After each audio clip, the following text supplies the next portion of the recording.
Hi friends, my name is Aqil Ahmed, and in this particular video tutorial I will show you how to export data from SQL Server table to Excel file using C#.NET. So we will be using a C# console app to export the data, and you can also write the same code inside the script task in SSIS.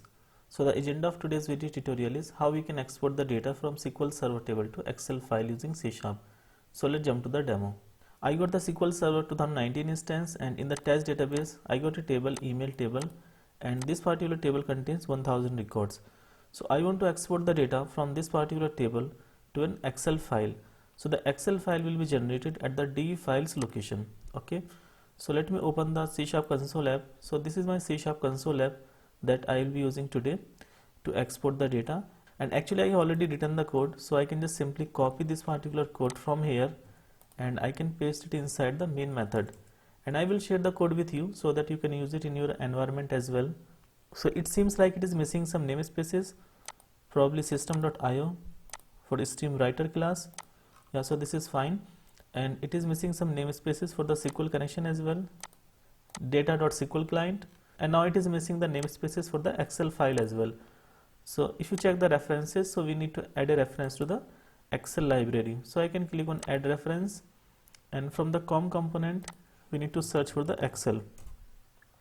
So we got a library here, Microsoft Excel 16.0 object library. So I can select this one and I can click on OK. So this will be added here, microsoft.office.interop.excel. Okay, and now we need to add the reference to this particular DLL. So we can copy this particular line from here using microsoft.office.interop.excel, and we can paste it here. Okay, so now you can see that all the errors are gone and we are good to execute this particular code so that it can generate the data from SQL Server table to the Excel file. Let me close this one so that we can have a closer look at the code. So the process will start from the main method, and the first two variables, they are related to the logging.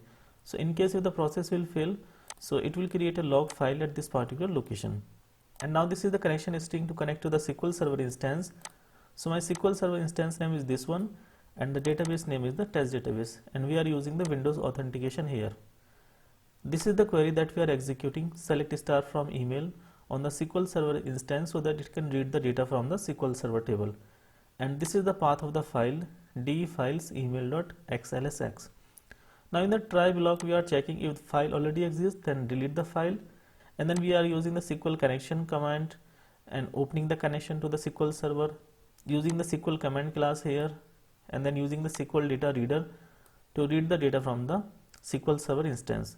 Now we are creating a new Excel application and the Excel sheet here, then adding the headers to the first row, and here we are actually adding the data to the Excel file, and here we are saving the Excel file and closing the Excel sheet. And this catch block will be executed in case if the process will fail. So this is the code how it will work, and I can show you at the D files location. At the moment we don't have any file, and when I will execute this particular code, the C# console app, so it will create an email.xls file. So let me click on the start button and it should kick off the process. So the process ran fine, and I can open the D files location.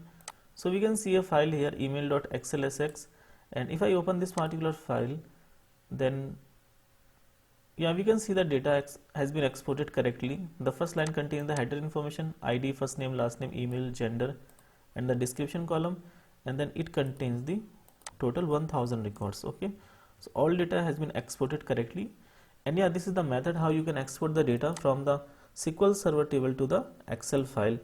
And according to your instance, you can change the instance name, database name, and the table name, the select query, and of course you can change the Excel file name as well. So I think that's it for today's video, and I will share this code with you, so you can download this code from the link in the description of the video. Thank you guys for watching the video, and if you like the video, then please click the like button, do subscribe to our channel, press the bell icon, and click on all so that you will be notified every time I upload a new video. Thank you so much.